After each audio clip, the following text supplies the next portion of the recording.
Well, hello, friends, and welcome to our program. We are delighted to be joined by our longtime friend and associate, Dr. Alveda King, and we're going to talk about a beautiful development within the pro-life movement that relates to its history and the recent great victory of the reversal of Roe v. Wade. So let's welcome Alveda. She's coming to us from her home in Atlanta, and welcome to the program, Alveda.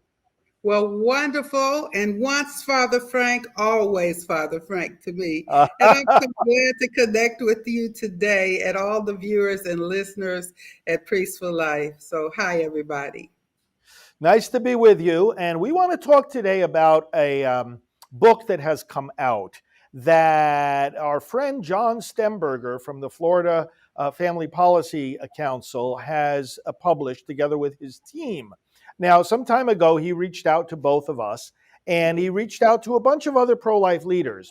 And he was asking, who are the pro life leaders that have had the most responsibility for bringing an end to Roe versus Wade? And when he first asked me that question, I wasn't sure what he had in mind, but I sent him a few names and he got input from a lot of others.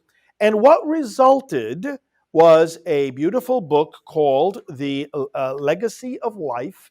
I have it here, as you do also, Alveda. And I have mine too. Hey, yeah, here it Yeah. is. Right And here. so it is a tabletop photo journal featuring 50 pro-life leaders who, over these years, have brought an impact on the movement and helped us to get to this tremendous victory of reversing Roe v. Wade. And Alveda, you and I are both featured in this book. We're both very honored by that. Tell us about this new resource. And it was so fascinating when John reached out to us and others as well, I'm sure. So he didn't say, Alveda, we want to honor you in the book. He said, hey, we want to honor some leaders. Do you know anybody who should be honored as a pro-life leader? I didn't even think about myself, honestly. And I said, wow. And I began to name names and all of that. And it was such an honor to even think about the foot soldiers and the warriors. So then he says, well, who would you like to write about? I said, Father Frank Pavone, of course. Who else would I write about? And so I didn't even know that I was being considered. You probably didn't know you were being considered early on. And so Right. it was so interesting and that's the nature, the reason I explain it that way. Honestly, that is the nature of our movement. We don't do it for ourselves. We don't think about ourselves. And when anybody asks us, we immediately think of everybody else. And so I Well, thought that was just so funny that I said, wow, I didn't know I was being honored. And Dean Nelson wrote about me. And I said, Dean, what a wonderful tribute. I didn't know yeah. you felt that way. And so we're all finding out what our brothers and sisters think of us.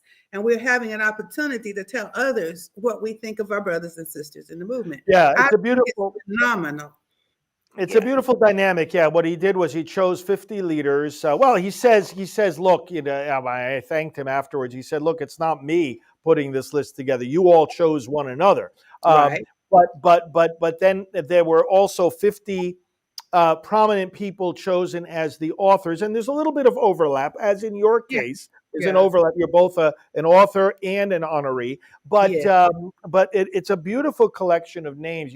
I look. We're going to read the names for the viewers in just a moment, so that they know. But I looked at this list, Alveda, and I was privileged to know and interact with personally 48 of the 50 leaders. And I stepped back and looked at this list, and I said, "Wow, this is a reliving of the last." Well, I've been involved in the movement for 47 of those 50 years, and it's like, wow, these are people who, I've some of them interacting with a lot, like yourself.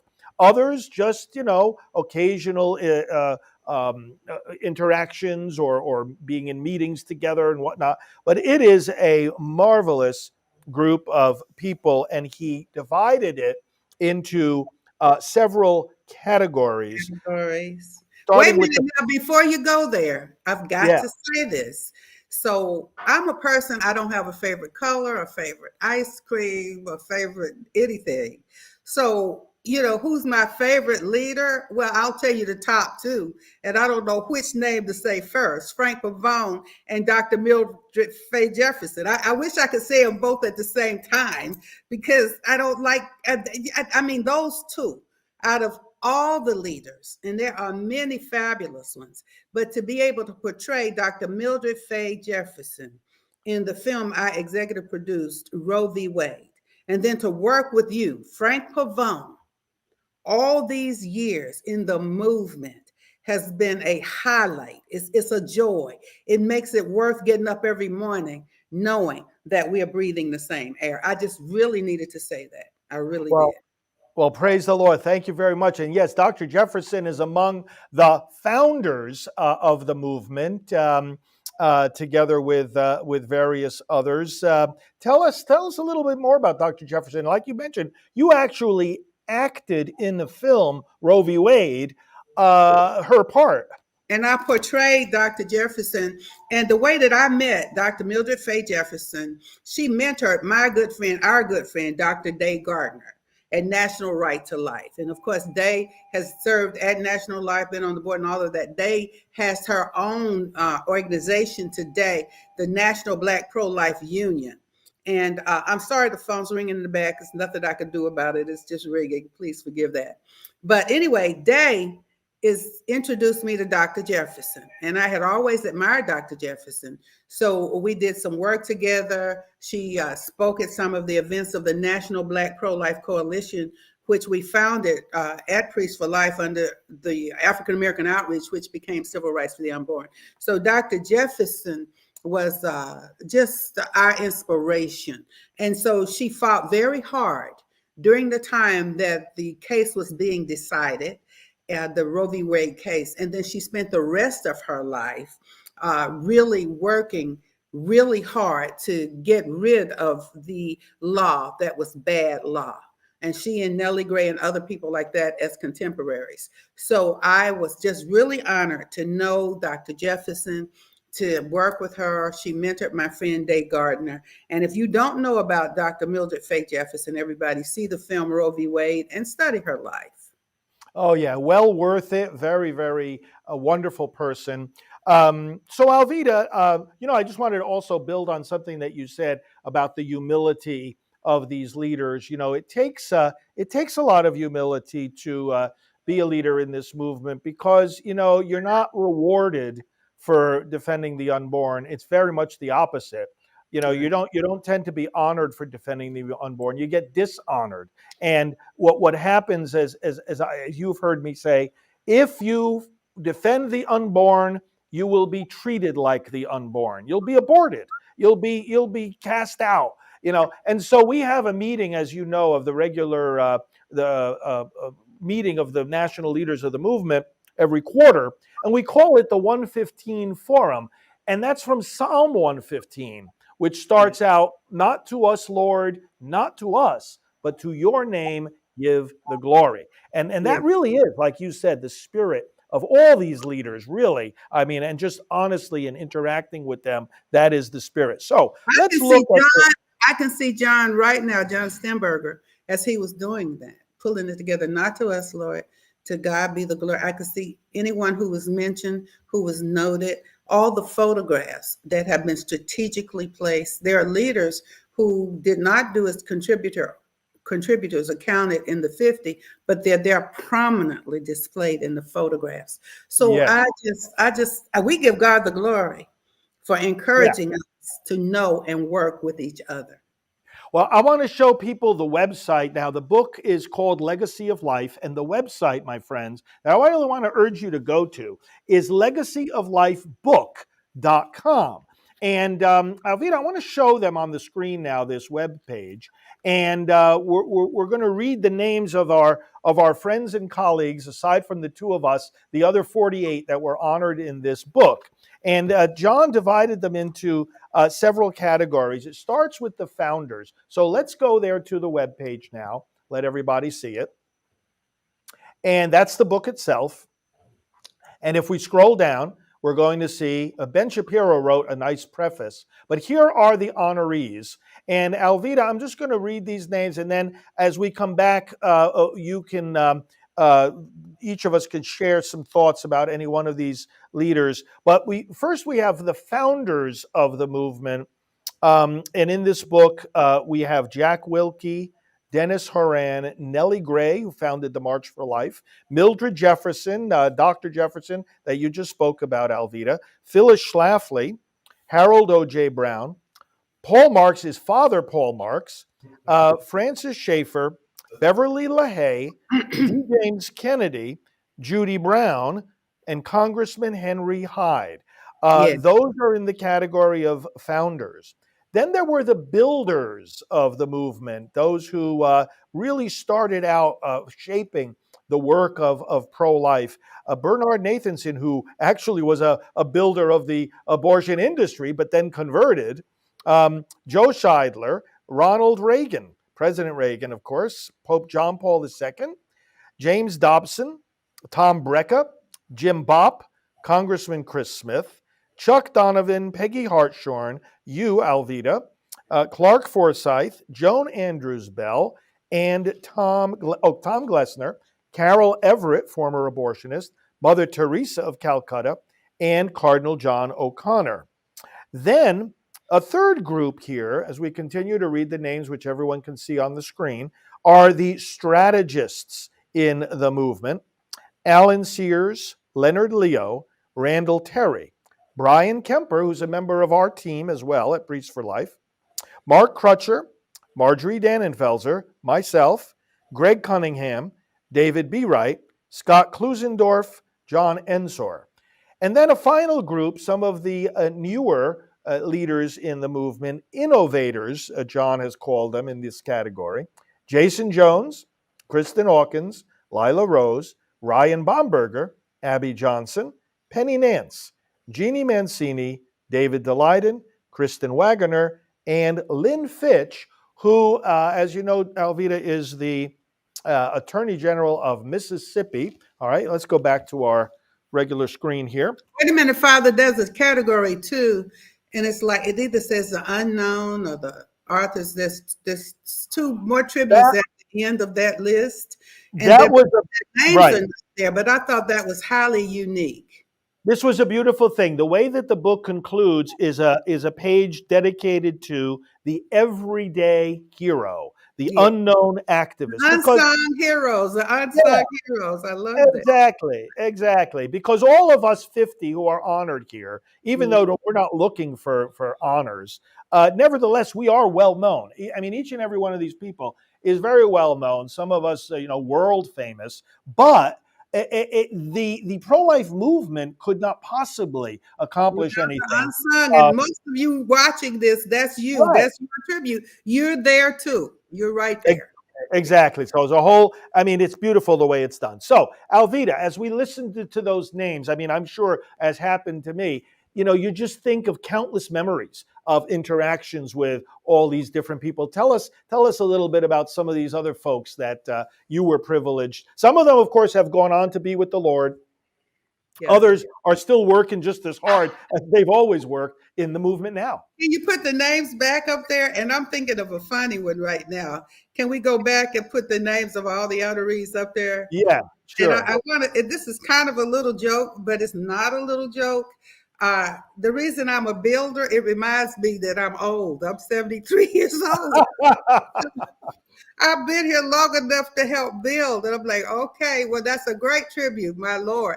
But, the last time I saw Phyllis Schlafly, really, it was in the airport. And we were running through. We had our own bags, and we were rushing up and down. I think it was either DC or the Atlanta airport, and we spoke. And we actually encouraged each other to keep going. And of course, Phyllis has she's made a transition. She's departed from life here on the earth. And so I remember that. And if I talk about several of the others, say Ryan Bomberger, for instance, when we got started, and I kept saying, have y'all met Ryan Bomberger? Have you heard of Ryan Bomberger? And I thought that was fascinating. I didn't get to meet Mother Teresa. You did. But Yes. I just wish I had met Mother Teresa. That would have been a remarkable highlight of my life. Now, Pope John Paul made a note about me during his time, and he said that's one of the most courageous people that I've ever heard of. And I said, wow, is it courage? This just has to be done. It's work that has to be done. I have a sketch of Mother Teresa next to you and Janet Morana on my wall in the library, you know. So I Yes. have met so many, and I guess I could go down the list one by one by one and say what an honor and a privilege it honestly is to continue to serve in this movement.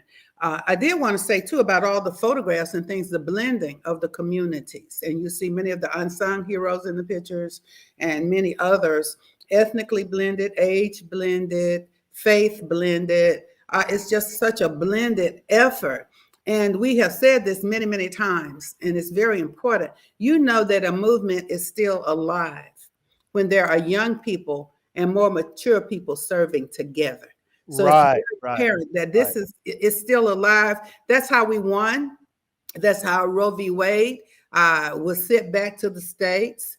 That's how we had a 45th president who gave us all of those justices and appointments to bring us to this point. Now, one fascinating thing, and if you could talk to all 50 of us and the contributors, we would tell you it did not end with the reversal of Roe v. Wade.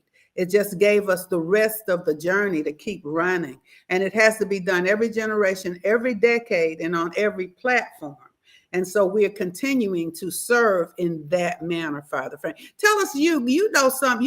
You said you've met 48 of the folks. Yep. So Yep.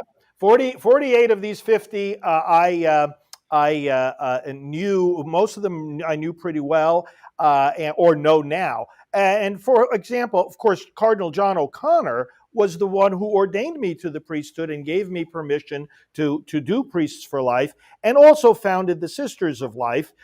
He was a cardinal as Archbishop of New York, who said the number one issue of our day is abortion. And this is the theme that you and I have been echoing for decades. This is the civil rights movement of today, is the pro-life movement. He just was an icon in the church of pro-life leadership, since he passed away, and it was already back in 2000 that he died. He has not been replaced as far as among in the ranks of the Catholic clergy, Catholic leaders, because then 5 years after that, John Paul II passed away, and I worked under him at the Vatican for a while. But these were tremendous people. Now, somebody, of course, that we both knew and worked with who passed away very recently and is also honored in this book was Mark Crutcher. yeah, And we were very sad because it was really an unexpected passing, but he just was one of our very best friends in the movement, defending us against the attacks that have come very unjustly from many quarters. But Mark was a great strategist, a great innovator. Greg Cunningham, another leader here, is someone that we work with very closely. I serve on his board. Alveda, there were so many great people here. Every one of them deserves a program all their own for us to learn from them. And that's why I want to, again, urge people to go to legacyoflifebook.com, get the book, learn about these leaders. And, as I always say, and I'd like to get your thought on this. First, before I go to this thought, somebody that, John knows, every leader in this book knows, this is just a representative sampling of the people who deserve honor and credit for the yeah, progress the pro-life movement has made, because there's no way to list them all. But yeah. one of those who would certainly merit being in this book as much as anyone else is our close collaborator, Janet Right. Morana, whom our audience knows. She has devoted so much to this movement for the last 30 years. And I always remember her. Besides co-founding Silent No More and making it possible for me to lead Priests for Life. You remember the story of how the time she broke her ankle just prior to the March for Life, or I sprained do. it, Yeah. but she was on crutches. She went to that March for Life anyway. March Anyway. Yeah. marched the whole thing on crutches, and then flew to San Francisco. And the next day, we marched in the Walk for Life, and she marched in the Walk for Life in San Francisco on crutches. I mean, and that's just Well, it's an example, and I mentioned Janet, I mentioned Georgia, Teresa, Kevin. I see everybody, and the ones who work behind the scenes too, along with yes, us who are on the front lines, because there are many. You can see the pictures of Father Frank, Janet, and me right out there, just right there, right there, right there. So it's just the fact that there are so many more that we can remember, name that we have worked closely with, and yes, it's just there's nothing like it. And there again, even if you look at the word legacy of life, it doesn't say history of life, it says legacy of life. That right. means it's still alive, it's still moving into the next generations. And I have met so many more young people who are under 40, under 30, under 20, who are just emerging and moving. I passed the torch to a young lady recently for life. And as I passed the torch, you were there, you were at the ceremony. We were That's in right. DC and we ran along together for a little bit. And I say, fly, you know? So this is just so phenomenal that Yeah. we are still living, breathing the same air. We are victorious, but don't give up. I do want to mention Auntie Angie's house, for example. You know, my goddaughter, Aunt Angela Stanton King. And I said, once Roe v. Wade is overturned, I didn't say if, I said when it is, we have to be ready to step right out there and start helping these families. And so we've got to do that. I want to encourage everyone who gets this book. And remember, if your name doesn't appear in print and you don't see your picture, you're the unsung hero. So you're part of this. Let's keep going together, not for ourselves, but for God, for life, you know, and legacy. It's not just a history. This is a legacy. Legacy means the torch gets passed and it goes on from victory to victory. That's right. And that's one of the reasons the book was made, so that we could really encourage and inspire the new activists in this movement. And that was the other point I was going to ask you about. You know, anytime that we are training new recruits to the movement, whether they're leaders or members of various groups, we need to teach them about those who have gone before, don't we? Yes, we do. We need to remember and to be encouraged continually. And I just can't say enough to everyone who hears this. And thank you, John Stemberger, for saying yes. It was a magnanimous effort. And you said yes to the Lord. And so we still say yes to service. We say yes to life.